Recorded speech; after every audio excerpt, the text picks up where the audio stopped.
When you see lots of negative things, either you become part of that or you grow beyond that. That's up to you in every moment of your life, isn't it?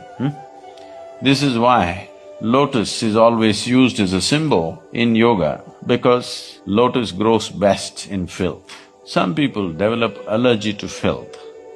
Such people will become constipated. Some other people think, anyway there is so much filth, let me also become filth. They will become filth. Some will use the filth as manure and blossom into a very fragrant flower.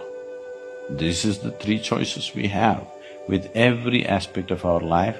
Doesn't matter where we are placed in our life right now, in what kind of situations we are placed right now. Either you can use it to grow, or you can use it to make nothing out of yourself, or you can become allergic and try to exclude yourself from everything. This is the choice.